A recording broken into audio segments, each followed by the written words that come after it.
Sir, social మీడియాలో రకరకాల వాదనలు వినిపిస్తూ ఉన్నాయి. ఇప్పటికి కూడా అమృతని తప్పుపడుతున్నారు. అలాగే మారుతీరావు అమర్ రహే అంటున్నారు. ఎంతకీ కూడా దీన్ని ఒక తండ్రి ప్రేమగా చూపించే ప్రయత్నమే జరుగుతుంది. మీరేమంటారు సార్? ఈ కేసు డెఫినెట్గా మనము మారుతీరావుని తప్పుగా చూడటానికి లేదండి. ఎందుకంటే ఒక తండ్రిగా అతని వరకు కరెక్ట్. ఏది తండ్రిగా ఎంతవరకు కరెక్ట్ అంటే బిడ్డ మీద ప్రేమ ఉన్నంతవరకు కరెక్ట్. బట్ అవతల బిడ్డను చంపడం అనేది కరెక్ట్ కాదు అనేది అంటున్నాం అనమాట. అంటే నువ్వు ఒక తండ్రి కాదు కదా, నువ్వు వేరే వాడి గురించి కూడా ఆలోచన చేయాలి కదా. వేరే అతను కూడా తండ్రే కదా. సో అతనికి సపోర్ట్ వస్తుంది అంటే కనుక చనిపోయాడు. మన దగ్గర ఏంటంటే కొంత సింపతి అనేది న్యాచురల్గా ఉంటుంది కాబట్టి బిడ్డని ఇప్పుడు ఏంటంటే ఇట్లా ఏది అమ్మాయిని అరే నువ్వు ఏది వాళ్ళు పలు దూషణలు అవి కూడా చూస్తుంటాం మనం. ఏని చూస్తూ మాట్లాడే వాళ్ళు అన్నింటి అంటే ప్రేమించడం తప్పైనట్టు లేదా ఇంట్లో ఇది చేసినట్టు అనేటటువంటి విధంగా సోషల్ మీడియాలో చాలా కామెంట్స్ వస్తున్నాయి. ఎస్, డెఫినెట్గా మనం ఐడియల్ సిచ్యువేషన్ ఏంటి, విన్ విన్ సిచ్యువేషన్ ఉండాలి. అంటే తల్లిదండ్రులకు నచ్చిన సంబంధం పిల్లలు తీసుకొచ్చేటట్టు ఉండాలి, పిల్లల దాన్ని కూడా తల్లిదండ్రులు ఆమోదించేటట్టు ఉండాలి. ఇద్దరు అంతా పరస్పరంగా ఉంటే కనుక దట్స్ ఏ ఐడియల్ సిచ్యువేషన్ అనమాట. ఆ సిచ్యువేషన్ రావటం కోసం దాంట్లో రెండు వైపులా కూడా కొన్ని ఏది కన్సెషన్స్ కానీ లేకపోతే మెట్టు తగ్గటాలు అనేది కానీ ఇవన్నీ కూడా చేయాల్సిన పరిస్థితులు ఉంటాయి.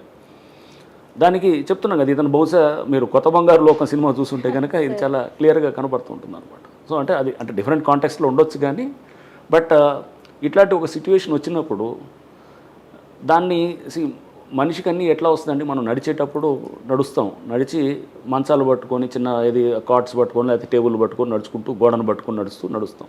అంటే నడక చిన్న చిన్న బుడిబుడి నడకలతోటి నడక నేర్చుకోవటం జరుగుతుంది. ప్రాబ్లమ్స్ వచ్చే కొద్దీ కూడా మనం ప్రాబ్లమ్స్ని ఫేస్ చేసే కొద్దీ కూడా మనల్ని ఎలా ఫేస్ చేయాలనేది మనకు ఎక్స్పీరియన్స్ నుంచే నేర్చుకుంటాం. అంటే గతంలో ప్రాబ్లం ఉంటే కనుక ఇలా చేసాం కాబట్టి ఈ ప్రాబ్లం ఇలా చేయాలనేది ఉంటుంది. That is a problem solving approach ఉంటుంది కూడా. ఇక్కడ ఈ ప్రాబ్లం అనేది ఎవరికి ఫస్ట్ టైం వస్తుంది లైఫ్లో, ఇతనికి ఎలా హ్యాండిల్ చేసుకోవాలో తెలియనప్పుడు ఏం చేయాలి, మనం చుట్టూ ఉన్న కొంతమంది మన శ్రేయోభిలాషులను కొంతమంది వాళ్ళని కాస్త ఆలోచన బ్యాలెన్స్డ్ థింకింగ్ చేసే వాళ్ళని 10 మందిని సంప్రదించాలి. చేసినప్పుడు వాళ్ళది తీసుకున్న తర్వాత మనం చేయాలి. నువ్వు గారాబం చేసావు, తండ్రిగా గారాబం చేసి బిడ్డ సరే చాలా గారాబంగా పెరిగిన అమ్మాయి, ఈ అమ్మాయి పెద్ద ఫ్లెక్సీ కటౌట్ ఇంట్లో పెట్టుకునేవాడు ఇతను పెట్టి అది కూడా చెప్తుండేవాడు. పెద్ద లేకలేక పుట్టిన అమ్మాయి అంత పెద్ద కటౌట్ పొద్దున్న లెగిస్తే బిడ్డను చూడాలనుకునేది ఇట్లా ఉండేదన్నమాట. మాకే బాధ అనిపించేది, అరే ఇంత ప్రేమ ఉన్నవాడు బట్ రియాక్ట్ అయ్యే పద్ధతి నువ్వు అది కంట్రోల్ చేసుకోలేక బిడ్డని ఏది చాలా ఫ్రీగా వదిలేసాడు. ఫ్రీగా వదిలి పేరెంటల్ కంట్రోల్ అనేది కొంత కంట్రోల్స్ ఉండాలి. ఆ కంట్రోల్ కాకుండా ఫ్రీగా ఉన్న తర్వాత బిడ్డ సరే లవ్లో పడ్డప్పుడు నువ్వు దాన్ని హ్యాండిల్ చేసుకున్న విధానం నువ్వు చేయకుండా మళ్ళీ నువ్వు మర్డర్ వైపు ఆలోచన చేయటం, ఓ ప్రాణాన్ని తీయటం అనేది అండ్ అది అతను ఇది అంటే మన ఆనర్ కిల్లింగ్ అంటే కులం అనేది అనే ఫ్యాక్టర్ని తీసుకొస్తూ చేసిన దాన్ని మనం అది డెఫినెట్గా అది మనం ఆమోదించే విషయాలు కాదు, చట్టపరంగా నేరం అండ్ సమాజపరంగా కూడా అది కరెక్ట్ కాదు అనేది నా భావన అనమాట. సార్, మీ కెరీర్లో మీ సర్వీస్లో మీకు చాలా అచీవ్మెంట్స్ ఉన్నాయి, చాలా విక్టరీస్ ఉన్నాయి. ఈ కేసు ఎప్పటికీ మెమరబులా? డెఫినెట్గా అండి, ఇది one of the important case. ఇది చూస్తే కనుక మేము ఆ టైంలో ఇన్వెస్టిగేషన్ చేస్తున్నప్పుడు కూడా నాకు బాగా గుర్తు, ఒక ప్రముఖ మీడియా ఛానల్ వాళ్ళు మమ్మల్ని ఇంటర్వ్యూ చేస్తూ చూపించలేదు. ఇంకా September 18th ఆ రోజు 2018 ఇంకా అరెస్ట్ చూపించలేదు. నెక్స్ట్ ముందు రోజు అనుకుంటా September 17th ఒక టీవీ ఛానల్లో మమ్మల్ని ఏదంటే మీరు కరెక్ట్ మీరు మేనేజ్ చేయలేదు, మీరు కరెక్ట్గా చేస్తున్నారని ఎలా అనుకోవాలనేటువంటిది కూడా ఒక విలేకరి అడుగుతాడు అనమాట. విలేకరి కనబడ్డప్పుడు కూడా అడుగుతుంటాను నేను ఎప్పుడు. సో అంటే మమ్మల్ని మేము ప్రూవ్ చేసుకోవాల్సిన పరిస్థితి ప్రతి స్టెప్లో వచ్చేదన్నమాట. అంటే ఎంతసేపు ప్రతిసారి శల్య పరీక్ష అంటే ప్రతిసారి మనం అంటే దాంట్లో ఎన్నో మేము ఇట్లా ఏదో అపవాదులు కానీ లేకపోతే ఇట్లా మా మీద అలిగేషన్స్ అనేదో కింద టీం సరిగ్గా చేయట్లేదనో లేకపోతే డిలే అవుతుంటే ఎఫ్ఐఆర్ ఛార్జ్షీట్ డిలే అవుతుంటే కనుక రకరకాల మాటలు దాని మీద ఎన్నో వస్తుండే. అన్నింటినీ కూడా పక్కన పెట్టి నీ లక్ష్యం మనకు ఏదైతే ఉందో దాని వైపు పోవాలి, రేపు మన రిజల్టే మనం మాట్లాడుతుంది అనేది చాలా స్పష్టంగా ఉండేవాడిని.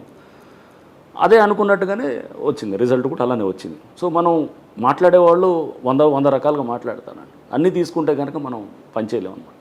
సో మనం చాలా స్పష్టంగా ఒక కేసు మనకి వచ్చినప్పుడు మేము కేసుగా చూడటం అనమాట. కేసును కూడా మేము దీంట్లో సమాజం దాని యొక్క ఏది సమాజం దీని రోల్ ఉంది అంటే ఒక ఇది ఆనర్ కిల్లింగ్ ఒక ఏది ఇది దీంట్లో ఇది ఉన్నది, క్యాస్ట్తో పాటు ఒక క్లాస్ కాంపోనెంట్ కూడా దీంట్లో మిళితమై ఉంది.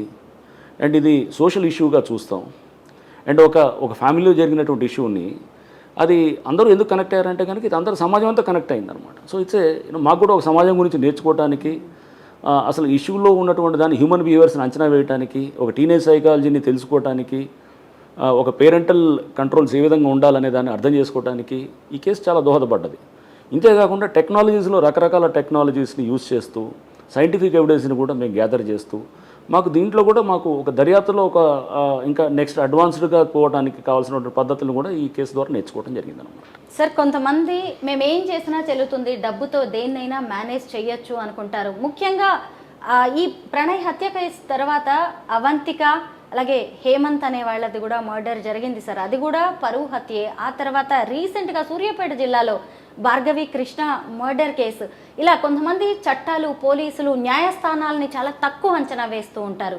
అలాంటి వాళ్ళకి మీరు ఏం చెప్తారు సార్? క్లియర్గా అండి, ఈ కేసు ద్వారా డెఫినెట్గా ఒక స్ట్రాంగ్ మెసేజ్ అయితే వెళ్ళినట్టుగా మనం భావించాలి సమాజానికి. కానీ అండ్ తప్పు చేస్తే కనుక ఎప్పుడైనా కానీ కూడా ఏది పోలీసు వ్యవస్థ చాలా బలంగా ఉంది, కోర్టు వ్యవస్థ కూడా బలంగా ఉంది. కొంత డిలే అయ్యిండి వచ్చేవో కానీ బట్ న్యాయం అయితే జరిగిందని నేను భావిస్తాను. Only thing is Telangana police one of the best police అండి కంట్రీలో. ఓన్లీ మనకు ఉన్నటువంటి ఇది కన్స్ట్రెంట్ ఏంటంటే ఎక్కువ కేసులు అవడంతో అటెన్షన్ అనేది కొంత మిస్ అవుతుంది అంతే తప్ప కానీ బట్ మనకున్న టెక్నాలజీస్, మనకున్నటువంటి కేపబిలిటీసు, తెలంగాణ పోలీసు ఆఫీసర్స్కు వాళ్ళకు ఉన్నటువంటి ఎబిలిటీసు దీంట్లో ఎక్కడా కుదవలేదు. కంట్రీలో we are one of the best అనమాట. సో అది మనం పోలీసు వ్యవస్థ చాలా బలంగా ఉన్నటువంటి రాష్ట్రం తెలంగాణ రాష్ట్రం. కోర్టులు కూడా కొంత అంటే డిలే చేయాలని ట్రై చేశారు. ఇది వీళ్ళు కూడా నేను ఈ కేసు అయిన తర్వాత 2.5 ఏళ్ళు ఉన్నాను. మర్డర్ అయ్యి ఛార్జ్షీట్ అయిన తర్వాత కూడా 2.5 ఏళ్ళు అక్కడ నల్గొండలో పనిచేశాను. అంటే దాదాపు 2.5 years. అంటే ఇది 2019లో ఛార్జ్షీట్ వేశాం జూన్లో. నేను 2021 ఎండింగ్ దాకా ఉన్నాను. అంటే దాదాపు మీరు చూస్తే కనుక ఆల్మోస్ట్ 2.5 years ఉన్నాను అనమాట. 2.5 yearsలో కూడా ట్రయల్ కమెన్స్ కాలేదు. ట్రయల్ని వీళ్ళు సాగదీస్తుండేవాళ్ళు. అంటే కోర్టు విచారణని అటు పోయి హైకోర్టుకు పోయి ఒకటి వెళ్ళేవాడు, ఇంకొకటి పోతే ఇంకొకటి పోయేవాడు, ఇట్లా ఒక్కొక్కడు ఫేజ్ వైజ్గా ఒకటి తర్వాత ఒకటి పోయి ఏదో ఒకటి ప్రాసెస్ అడ్డం వేసి దాని కేసుని అంటే మేమంతా వెళ్ళిపోవాలి, ఎక్కడ ఎస్పీ వెళ్ళిపోవాలి, లేకపోతే అక్కడ స్థానికంగా ఉన్న డిఎస్పీ అధికారులు వాళ్ళందరూ వెళ్ళిపోతే కేసు కొంత హ్యాండిల్ చేసుకోవడానికి ఈజీ అవుతున్నటువంటిది కూడా వాళ్ళు ఫస్ట్ నుంచి కూడా దీంట్లో ఉన్నారు. మేము కూడా జిల్లా జడ్జి గారిని కలవటం, వాళ్ళని కూడా రిక్వెస్ట్ చేయటం, ఇదంతా కూడా అక్కడ స్పెషల్ పీపీని అపాయింట్ చేయడంలో కలెక్టర్ గారికి రిక్వెస్ట్ చేయటం, బాలస్వామి వచ్చి రికమెండ్ చేయటం, అతను మన నరసింహ గారిని అడిగారు, ఇదంతా కూడా. సో ఇది మేము కూడా ఫస్ట్ నుంచి చాలా క్లియర్గా ఉన్నాం అనమాట. ఎక్కడ మనం రాంగ్ స్టెప్ పడకూడదు, మనం కొద్దిగా డిలే అయినా కానీ కూడా మనం సిస్టమ్స్ని జాగ్రత్తగా సెట్ చేస్తే కనుక ఈరోజు కాదు రేపు ఖచ్చితంగా వస్తుంది అనే దీంతో వెళ్ళాం అనమాట. ఈ కేసుని మీరు చాలా సీరియస్గా తీసుకున్నారు సార్. మీ టీం అందరు కూడా బాగా పనిచేశారు. 1600 పేజీలకి పైగా ఛార్జ్ షీట్ ఫైల్ చేశారు, 100 మందికి పైగా సాక్షుల్ని విచారించారు, దాదాపు 5.5 ఏళ్ళు విచారణ జరిగింది సార్. అయితే ఆ తర్వాత జరిగిన పరిణామాలు ఇప్పుడు చూస్తే జడ్జిమెంట్ వచ్చింది. ఇక్కడితో ఈ కేసు ఆగిపోతుంది కదా, మళ్ళీ హైకోర్టు, సుప్రీంకోర్టుకు కూడా వెళ్తుంది. మరి ఇదే ఫైర్ని అక్కడి వరకు కొనసాగిస్తారా సార్? ఒకటండి, మనం కేసుని బలంగా ఫండమెంటల్స్ చాలా క్లియర్గా ఉండాలి.